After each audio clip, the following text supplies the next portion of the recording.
નમસ્કાર. આજના આ ખાસ વિશ્લેષણમાં આપણું સ્વાગત છે.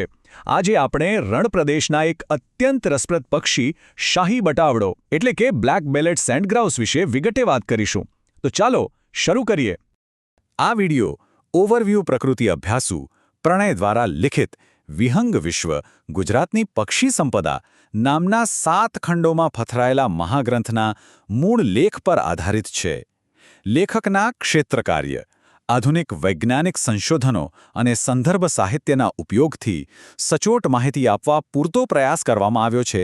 તેમ છતાં આ એક AI જનરેટેડ વિડિયો હોય, કોઈ ક્ષતિ રહી ગઈ હોય તો ક્ષમ્ય ગણવા અને કોમેન્ટ દ્વારા ધ્યાન પર લાવવા વિનંતી. આ પક્ષીના જીવનચક્રને વધુ સારી રીતે સમજવા માટે આપણે આ વિશ્લેષણને 6 નાના વિભાગોમાં વહેંચ્યું છે.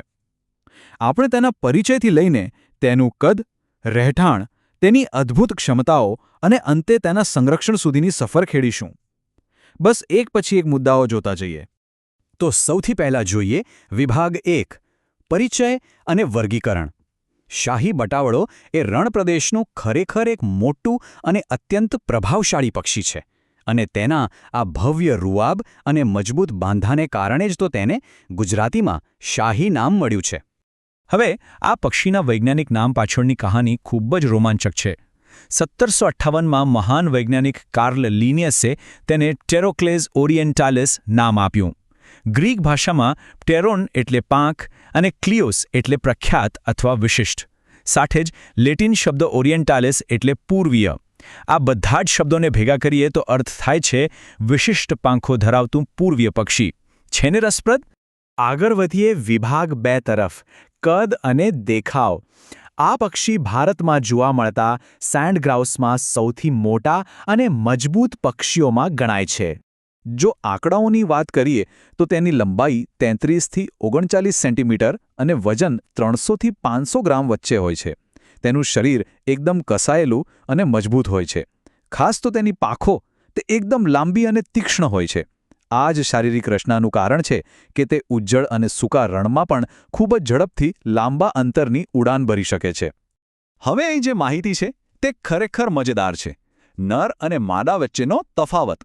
નર પક્ષીની પીઠ રેતાળ રાખોડી રંગની અને છાતી પર પાતળી નારંગી પટ્ટી હોય છે, જ્યારે માદાનો રંગ આસપાસની જમીન સાથે સંપૂર્ણપણે ભળી જાય તેવો એટલે કે આછો ભૂરો અને ઝીણા ધાબાવાળો હોય છે. આ તેનો કુદરતી છદ્મવેશ છે. પણ હા, નોંધવા જેવી સૌથી અગત્યની વાત એ છે કે નર અને માદા બંનેના પેટ પર ઘેરો કાળો એટલે કે જેટ બ્લેક ભાગ જોવા મળે છે. બસ આ કાળો રંગ જ તેમની મુખ્ય ઓળખ છે. ચાલો હવે ત્રીજા વિભાગ પર નજર કરીએ, રહેઠાણ અને વિતરણ. આ પક્ષી લીલાછમ જંગલોમાં રહેવાનું પસંદ નથી કરતું, પરંતુ કઠિન પથ્થરવાળા રણપ્રદેશો, સૂકા મેદાનો અને ટેકરીવાળા વિસ્તારોમાં જ તેનું ઘર હોય છે. જો વિશ્વના નકશા પર જોઈએ તો તેની હાજરી આઇબેરિયન દ્વીપકલ્પ, ઉત્તર આફ્રિકા અને છેક મધ્ય એશિયા સુધી ફેલાયેલી છે. પણ ભારતમાં તે માત્ર ઉત્તર-પશ્ચિમ ભાગોમાં જ જ્વલ્યે જ આવતું શિયાળુ અથવા અસામાન્ય મુલાકાતી છે.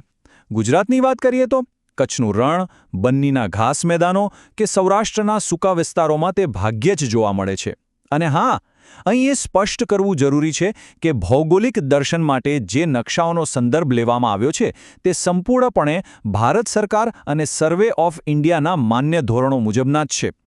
હવે પહોંચીએ આ પ્રસ્તુતિના સૌથી અદ્ભુત અને ચોથા વિભાગ પર, ખોરાક અને અદ્ભુત ક્ષમતા. રણની આકરી ગરમીમાં ટકી રહેવા માટે આ પક્ષીએ જે જૈવિક કમાલ કરી છે તે ખરેખર વિજ્ઞાનનો એક અદ્ભુત નમૂનો છે. ખોરાકમાં તે સંપૂર્ણપણે શાકાહારી છે. રણના છોડના બીજ અને કળીઓ તેનો મુખ્ય ખોરાક છે. પણ વિચારો, આવો સૂકો ખોરાક ખાય એટલે પાણીની કેટલી તરસ લાગે. એટલે જ દરરોજ સવારે વહેલા તેઓ મોટા ટોળામાં પાણીના સ્ત્રોત પાસે અચૂક ભેગા ખાય છે. અને હવે પ્રકૃતિની અદ્ભુત વ્યવસ્થાનું આ ઉદાહરણ જુઓ. નર પક્ષી પાણી પાસે જાય છે અને તેના છાતીના વિશિષ્ટ પીંછાઓમાં પાણી શોષી લે છે, જાણે કે કોઈ જીવતો જાગતો સ્પોન્જ. પછી તે ખૂબ જ ઝડપથી ઉડીને પોતાના માળામાં પાછો ફરે છે અને તેના બચ્ચાઓ સીધા જ એ પીંછામાંથી પાણી પીએ છે. સૂકા અને ગરમ રણમાં બચ્ચાઓને જીવંત રાખવાની આ પદ્ધતિ સાચે જ રોમાંચક છે. આગળ વધીએ વિભાગ 5 તરફ, વર્તણૂક અને પ્રજનન. આ પક્ષીઓ એકબીજા સાથે કેવી રીતે રહે છે અને કઠણ પથ્થરવાળી જમીન પર કેવી રીતે નવા જીવનનું સર્જન કરે છે તે સમજવા જેવું છે. આ એક અત્યંત સામાજિક પક્ષી છે. પાણી પાસે તો મોટા ટોળા જ જોવા મળે. તેમની ઉડાણ પણ એકદમ સીધી અને પાવરફુલ હોય છે. પ્રજનનની વાત કરીએ તો તેઓ કોઈ ઝાડ પર માળો નથી બનાવતા, પરંતુ જમીન પર જ છીછરા ખાડામાં આસપાસની નાની કાંકરીઓ વચ્ચે ઈંડા મૂકે છે. માદા સામાન્ય રીતે 2 થી 3 ઈંડા મૂકે છે અને તેનો રંગ જમીન સાથે એવો તો ભળી જાય કે શિકારીઓ માટે તેને શોધવા લગભગ અશક્ય બની જાય. જ્યારે આ પક્ષીઓ ઉડાન ભરે છે ત્યારે રણની શાંતિને ચીરતો એક ખાસ અવાજ સાંભળવા મળે છે. તેમનો અવાજ મોટે ભાગે ઘોંઘાટવાળો અને કર્કશ હોય છે. તેઓ કટકટ રારા અથવા ચકચકવા જેવો સ્પષ્ટ અને મોટો અવાજ કરે છે. જરા કલ્પના કરો, વિશાળ નિર્જન રણમાં હવામાંથી આવતો આ અવાજ કેવો લાગતો હશે. એ જાણીને ખરેખર નવાઈ લાગશે કે આટલી વિપરીત અને કઠિન પરિસ્થિતિઓમાં પણ જંગલી વાતાવરણમાં શાહી બટાવડાનું સરેરાશ આયુષ્ય 10 થી 15 વર્ષ જેટલું હોય છે. આ આંકડો તેમની જબરદસ્ત અનુકૂલન ક્ષમતાનો સીધો પુરાવો આપે છે. હવે આપણે પહોંચી ગયા છીએ અંતિમ અને છઠ્ઠા વિભાગ પર, સંરક્ષણ અને મહત્વ. આ પક્ષીનું અસ્તિત્વ શા માટે જોખમમાં હોઈ શકે અને તેનું રક્ષણ કેમ જરૂરી છે? ચાલો જોઈએ. આ પક્ષીની વૈશ્વિક અને ભારતીય સ્થિતિ વચ્ચે ઘણો મોટો તફાવત છે. વૈશ્વિક સ્તરે જોઈએ તો IUCN લિસ્ટમાં તેને ઓછા જોખમ એટલે કે લીસ્ટ કન્સર્નની શ્રેણીમાં રાખવામાં આવ્યું છે. પરંતુ ભારતમાં તે અત્યંત દુર્લભ હોવાથી ભારતીય વન્યજીવ સંરક્ષણ કાયદા 1972 મુજબ તેને શિડ્યુલ 2માં મૂકીને કડક કાનૂની રક્ષણ પૂરું પાડવામાં આવ્યું છે. રહેઠાણનું નુકસાન અને અતિશેવાણ એ સૈનિક સ્તરે તેના માટે સૌથી મોટા ખતરા છે. તો અંતે વિચારવા જેવો એક મોટો પ્રશ્ન એ છે કે આ ભવ્ય અને દુર્લભ પક્ષીનું ભાગ્યે જ થતું દર્શન રણપ્રદેશની જૈવ વિવિધતાની આપણી સમજણ પર કેવી અસર કરે છે? શાહી વટાવડાની હાજરી આપણને એ યાદ અપાવે છે કે સૂકા અને ઉજ્જડ લાગતા પ્રદેશો પણ અત્યંત મૂલ્યવાન અને સંવેદનશીલ જીવોને આશ્રય આપે છે. એટલે માત્ર લીલા જંગલો જ નહીં, આવા સૂકા આવાસોનું રક્ષણ કરવું પણ ભવિષ્ય માટે એટલું જ આવશ્યક છે.